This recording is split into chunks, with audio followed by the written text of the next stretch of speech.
Le vélo ensorcelé.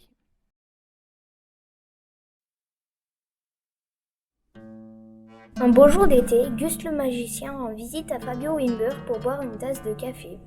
Lorsque Fabio s'absente pour ranger la vaisselle, Gus voit le nouveau vélo de Fabio par la fenêtre et ne résiste pas à l'idée de l'essayer. Alors il se dirige dehors pour regarder de plus près. Au moment où il monte sur le vélo, sa baguette magique tombe sur le vélo et lui jette un sort. Le vélo est ensorcelé. Il part à toute vitesse en direction de la forêt. Gus tourne du vélo, tout penaud. Il retourne dans la maison. Au moment où Fabio a fini de ranger, il propose à Gus d'aller dehors pour admirer son nouveau vélo. Gêné, Gus essaye de faire diversion en lui montrant plusieurs petits tours de magie. Mais Fabio insiste. Une fois dehors, il se rend compte que son vélo a disparu. À travers les monts du Pilat, le vélo continue à avancer tout seul.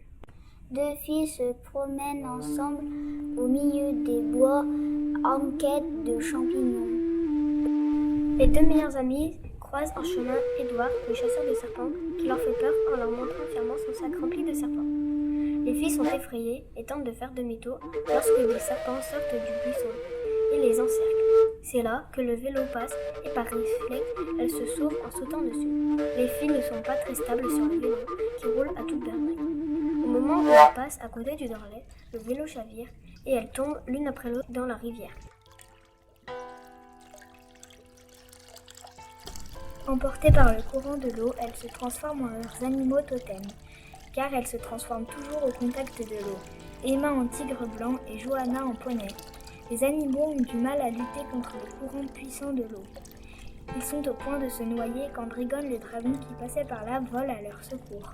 Ils s'agrippent à la patte arrière du dragon qui les tire hors de l'eau. Malheureusement, ils se sont accrochés à la griffe du dragon, ce qui est son point faible, et risquerait de le faire mourir si elle se détache. Malheureusement, c'est ce qui arrive. Les filles transformées en animaux retombent dans l'eau et lâchent la griffe dans la rivière.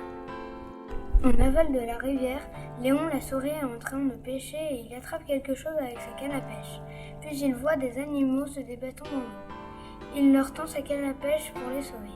Et quand elles sont ressorties et qu'elles ont pu retrouver leur esprit, elles se transforment à nouveau en humaines et reconnaissent les griffes arrachées de Dragon.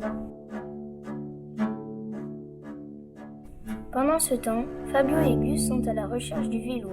Mais Fabio ne sait toujours pas que son vélo est ensorcelé. Sur le chemin de leur recherche, ils trouvent Dragon couché dans une prairie. Le dragon est grièvement blessé et au bord de l'agonie. Gus essaye de trouver un sort pour sauver le dragon, sauf que rien ne marche. Mais Fabio remarque qu'il lui manque une de ses griffes. C'est alors que les filles les rejoignent, elles apportent avec elles la griffe du dragon. Gus la récupère et la replace sur la patte du dragon.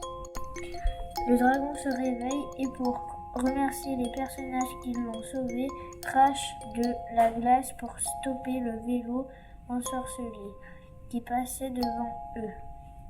Alors Gus arrête tous les sorts et Fabio est à la fois super content mais aussi troublé par l'ensorcellement de son vélo. Gus lui avoue qu'il l'avait fait sans le vouloir, que c'était un accident mais qu'il avait peur de lui dire. Fabio rigole et lui pardonne. C'est alors que tout se finit bien.